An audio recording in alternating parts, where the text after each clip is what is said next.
আসসালামু আলাইকুম। আজকে নিয়ে আসলাম, গত ভিডিওতে যে বলছিলাম আমি একটা স্কার্ট প্লাজো সেলাই করে দেখাবো, ওই স্কার্ট প্লাজোটা। এটা দেখেন, নিচে কলি আছে, তারপর ঘেরও মোটামুটি সুতি কাপড় দিয়ে যতটুকু হয়েছে করার চেষ্টা করলাম। আর এই স্কার্ট প্লাজোটা কাটিং এবং সেলাই খুব সহজে আজকে দেখিয়ে দিব, কীভাবে ভালোভাবে রাবার ফিট করা যায় তাও দেখিয়ে দিব। এই স্কার্ট প্লাজোটা বানানোর জন্য আমি চাইনিজ কাপড় নিয়েছি, সুতি চাইনিজটা একটু ভারী, যেটা আর কি 2.5 গজ কাপড়। এখানে 10 ইঞ্চিতে মার্ক করে কতখানি কাপড় কেটে নিব, এটাকে আবার 2 ভাগ করে নিব। এই কাপড়টা মূলত কাটতেছি স্কার্ট প্লাজোর কোমরে বেল্টের জন্য। কাপড়টা বেল্টের জন্য কেটে তারপর স্কার্ট প্লাজোটা কাটবো আর কি।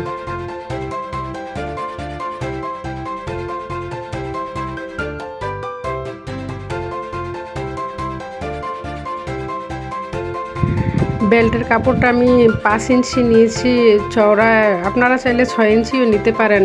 এটা ডাবল পার্ট হয়তো বেল্ট, তারপর এটার মধ্যে রাবারটা হয় আর কি, রাবার লাগাবো উপরে ফিট করে, তারপরে রাবারটা লাগানো হবে। এখন স্কার্ট প্লাজো কাটার জন্য আমি 37 ইঞ্চি কাপড় ডাবল করে নেব, ডাবল করে নিয়ে তারপর কেটে ফেলবো। ওইখানে তো 2 ইঞ্চির মতো বেল্ট থাকবে, এইখানে 37 ইঞ্চি হলে তাহলে 39 ইঞ্চি হয়ে যায়, আর নিচে যদি 1 ইঞ্চি সেলাই করে 38 ইঞ্চি থেকে যায়। আর আপনারা যার যার লম্বা অনুযায়ী কাটবেন, কেউ একটু শর্ট হয়, কেউ একটু লম্বা হয়, যার যেমন মাপ আর কি কাটবেন।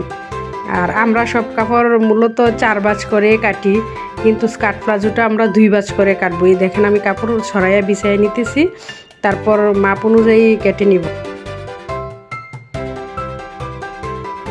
উপরে এক পাশ থেকে 13 ইঞ্চি মার্ক করে নিলাম, আবার নিচে বিপরীত পাশ থেকে 13 ইঞ্চি মার্ক করে নিব। নিয়ে তারপর ফিতাটা টান দিয়ে সোজা করে একটা দাগ দিয়ে নেবে, দাগ অনুযায়ী কাটবো আর কি। কেটে তারপর কাপড়টা উল্টে নেব।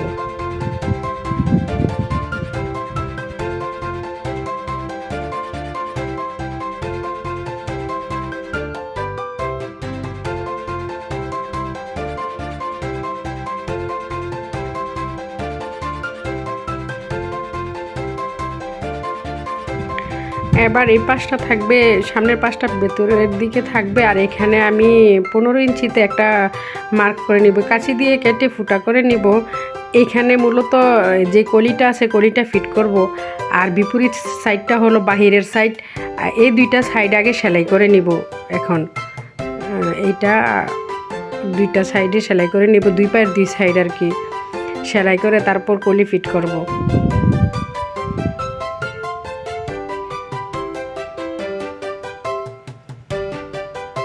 কলিটা কিভাবে কাটলাম, 4 কোণা একটা কাপড়কে তারপর কোনাকুনি ভাঁজ করে কাটলে ত্রিভুজের মতো হয়ে যায়। ত্রিভুজের মতো হলে 2টা কলি 2 পাশে ফিট করে তারপর প্লাজোটা সেলাই করবো আর কি।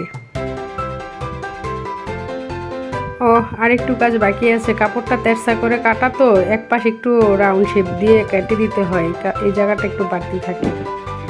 এখন সেলাই করব। প্রথমে যেই পায়ের 2 সাইড সেলাই করার কথা বলছিলাম, ওই 2 সাইড আগে সেলাই করে নিব।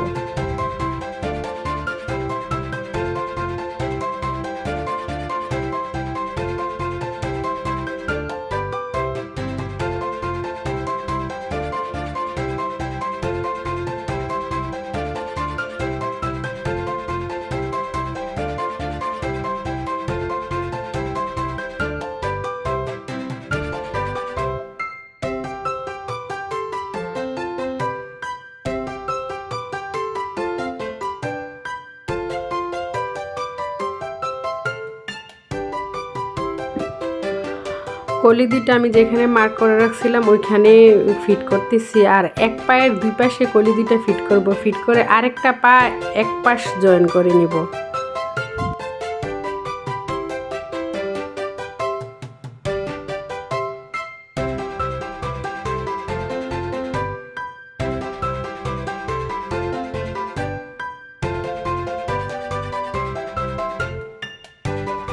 এখন আরেকটা পা কলিটা যে অংশে মানে যেই সাইডে সেলাই করছিলাম ওই সাইডে আরেকটা পা সেলাই করব কলিটা সহ। এইভাবে এখানে তো মার্ক করে দেওয়া আছে, কলিটা সহ সেলাই করব। আরেক সাইড খোলা রাখবো, কারণ বেল্ট লাগানোর সুবিধার্থে আমি আরেক সাইড খোলা রাখবো। বেল্টটা লাগিয়ে, বেল্ট বলতে রাবারের কাপড়টা লাগিয়ে তারপর ওই সাইডটাও সেলাই করে দিব।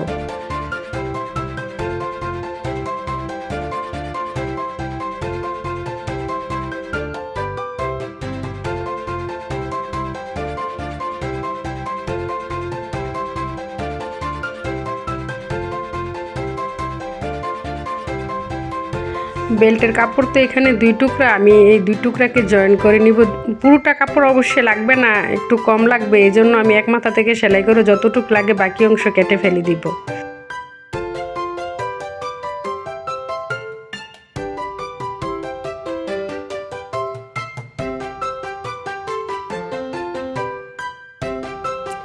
যে মাথা খোলা রেখেছি বেল্টের কাপড়ের এক মাথা, আর খোলা মাথা থেকে তারপর সেলাই করে পুরোটা বেল্টের কাপড় আমি লাগিয়ে নিব প্লাজোর সাথে।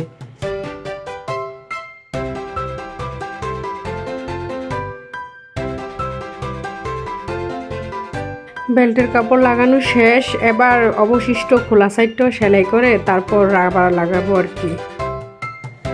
ভিডিওটা একটু বড় হয়ে গেল, ভিডিওটা শেষ পর্যন্ত সম্পূর্ণ দেখবেন। আর যারা স্কার্ট প্লাজো কখনো সেলাই করেননি কিন্তু টুকটাক সেলাই জানেন, পুরো ভিডিও দেখলে অবশ্যই সেলাই করতে পারবেন ইনশাল্লাহ। খুব সহজে দেখিয়ে দেওয়ার চেষ্টা করছি। যদি আমার কোনো ভুল ত্রুটি থাকে তাইলে আমাকে জানাবেন, আমাকে কমেন্ট করবেন। আমাকে কমেন্ট করলে আমার কমেন্ট করতে খুব ভালো লাগে, আর আমি আমার প্রত্যেকটা কমেন্টেরই রিপ্লাই দিই।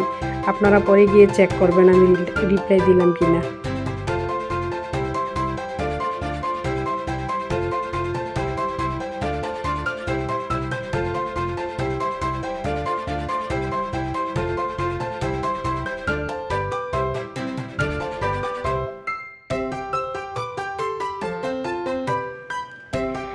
এবার রাবার লাগাবো।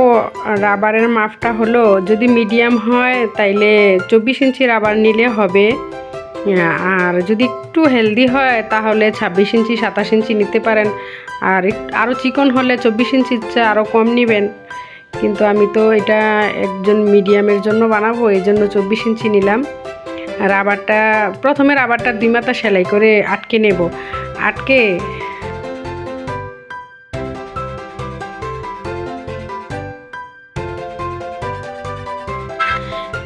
এবার রাবারটাকে 2 ভাঁজ করে রাখবো, তারপর প্লাজোটাকেও 2 ভাঁজ করে রাখবো। প্লাজোটার মাঝ বরাবর রাবারের এক অংশ আটকে নিব, তারপর আরেক অংশ মানে 2টার সেন্টার আটকে নিব আমি। আটকে তারপর কাপড়টা ভাঁজ করে রাবার কাভার করে টেনে টেনে সেলাই করে নেব। এটা আমার কাছে মনে হয় রাবার লাগানোর সবচেয়ে সহজ নিয়ম এটা। এই যে এখানে আমি একটা পিন দিয়ে আটকে নেব সেন্টারে, কাপড়ের সেন্টার প্লাস রাবারের সেন্টার। রাবারটা তো একটু ছোট হয়, কাপড় একটু বড় হয়, তারপর ভাঁজ করে টেনে টেনে সেলাই করলে রাবারটা ফিট হয়ে যায়। তারপর প্রথম সেলাই দেওয়ার পর তারপর রাবারটার উপরে 2-3টা চাপ সেলাই দিলে অনেক সুন্দর ফিনিশিং এসে যায়। আপনারা এইভাবে চেষ্টা করবেন। আর রাবার লাগানোর সবচেয়ে সহজ উপায় এইটাই।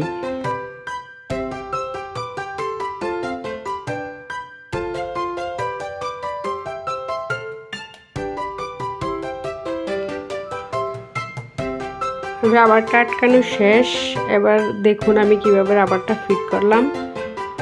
তারপর কাপড়টা কয়েকবার টান দিলে কি হয়, সব সাইডে কাপড় সমান ব্যালেন্স হয়। এবার টেনে টেনে টেনে ধরে ধরে সোজা করে রাবারটার উপরে সেলাই করে নিব। সেলাই করলে রাবারের ফিনিশিংটা সুন্দর আসে, দেখতেও সুন্দর দেখা যায়। এবার মাঝখানে যে লম্বা সেলাইটা, কলিটা ঠিক রেখে নিচ থেকে উপরের দিকে 2 পায়ে সেলাইটা দিয়ে নেব। তারপর নিচেও একটু চিকন করে সেলাই করে নিব। নিচের পায়ের নিচে তো সেলাই করি না, পায়ের নিচে এই সেলাইটা দিয়ে পায়ের নিচে সেলাই করে নিব। তারপর তো প্লাজো বানানো শেষ।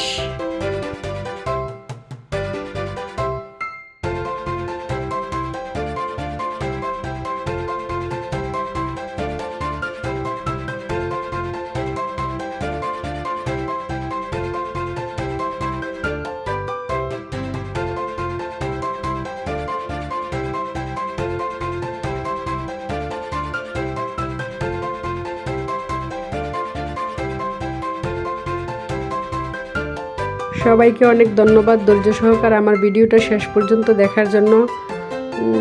পরবর্তী ভিডিও দেখার জন্য আমন্ত্রণ জানিয়ে আজকে এই পর্যন্ত শেষ করলাম। আর আমি স্কার্ট প্লাজোটা এই ড্রেসটার সাথে বানাইছি, এই ড্রেসের ভিডিও আছে চ্যানেলে। আল্লাহ হাফেজ।